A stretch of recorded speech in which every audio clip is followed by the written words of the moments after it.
Hey everyone, this is Steele with Studio Blue. This is a supplement to the Parallax mapping tutorial that I was doing earlier.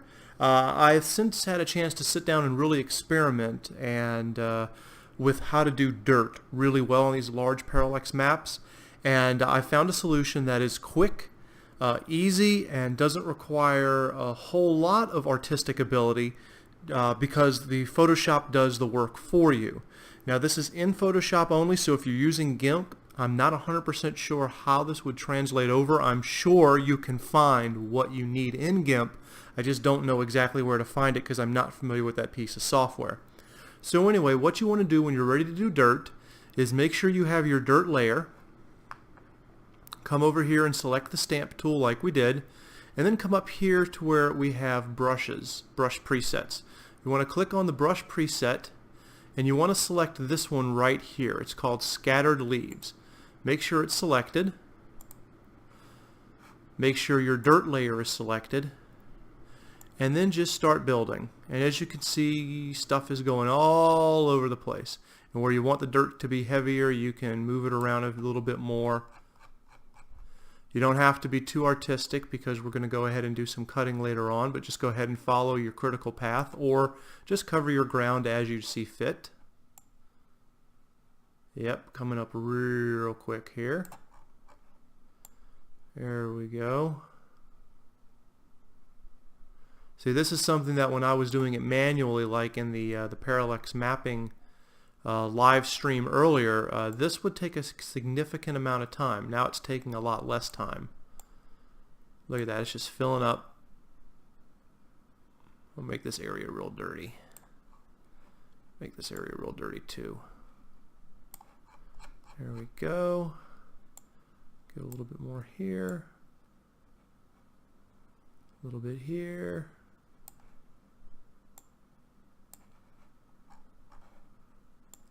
Some here. Let's actually go into the tree line so it looks a little more natural. And there we go. There we go. Okay, so now we have this kind of gunky tanness all over the place, and that's okay because we're going to carve it out a little bit. Selecting the marquee tool. Just select the areas you don't want affected. I actually do want that area affected, so I'm going to come down here. So let's say I don't want these cliffs to be affected right here.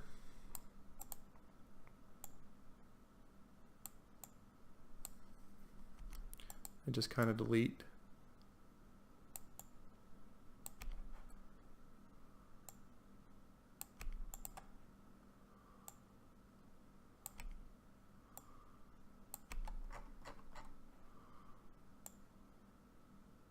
And it's okay if you have some of them be that way, because having dirt on cliffs is fine.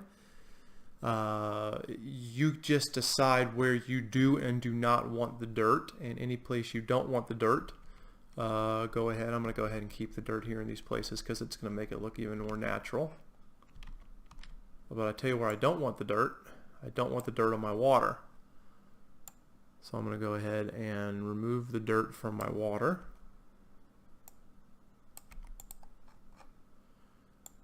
And this will only affect the parallax portion of the dirt, of the water, not the actual water itself. Because as you know from parallax mapping, you get to create all kinds of interesting little pieces, parts to the dirt. Okay, so there we go. So I've taken the dirt off of the water, but I'm leaving it everywhere else because I think that's going to look really good. And we can always change it later if we don't like it. So go here to Adjustments and Brightness. Bring it to whatever darkness you want. Again, I'm working with the information that I have in my notebook for the Black Forest, so that's at -63. And then we bring the opacity down to about, well, 4750. It's fine. Now we're just going to go ahead and zoom in.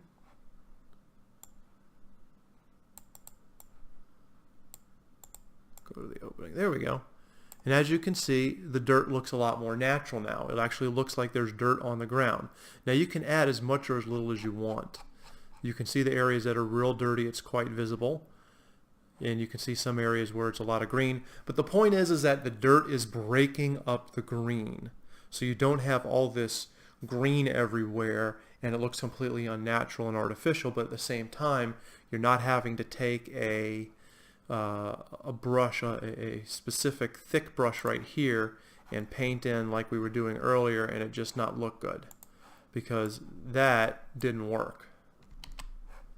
It was too tedious, it would have taken far too long, and I don't think the product would have looked just as good in the end. And what's important is everything look as good as it possibly does. So you can always add some more in. Now that I've done this, I can add a little bit more in if I want. Maybe kind of lighten it up some.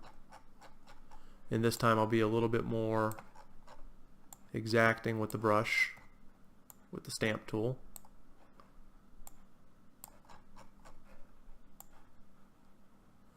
So even though this is the same layer, it's adding sort of a new coat of paint. And I'm lightening the area up even more.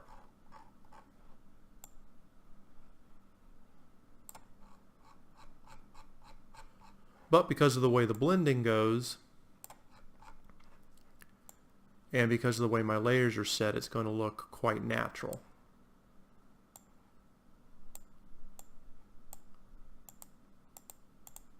There we go.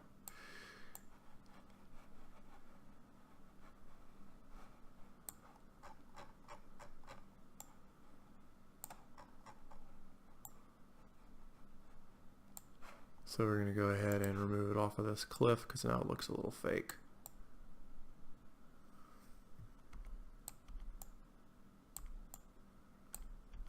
Cliff looks a little too dirty, so we're going to go ahead and remove it.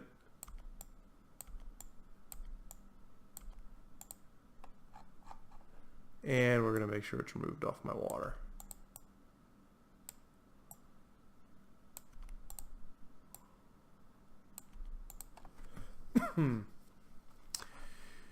Okay, let's take a look at the whole thing. Much better. Much better. In fact, I think because I am a perfectionist, I'm going to add a little bit more here, a little bit more at the beginning, and a little bit more right there. A little more there. There we go. Excuse me. So as you can see, now I have added dirt to the map. The grass is not just green everywhere. It looks more like an actual forest floor. I've done so in very little time using one of the presets for the stamps. There are many different presets for those stamps, so feel free to experiment with whatever works best for you. And you'll find the right tool for the right job can make your life so much easier. I'm going to go back to work on this, and I'm going to be adding in shadows, adding in the water, parallax layer, and when I'm done and everything is an RPG Maker and it's all ready to go, I will post the screenshots so that you all can see what the finished product looks like. If you have any questions, ask me in the comments below or ask me on Facebook or Twitter. If you liked what you saw, lay the smack down on that like button. Subscribe to our channel. We try to do updates every couple of days. And stay in touch. Have a good one.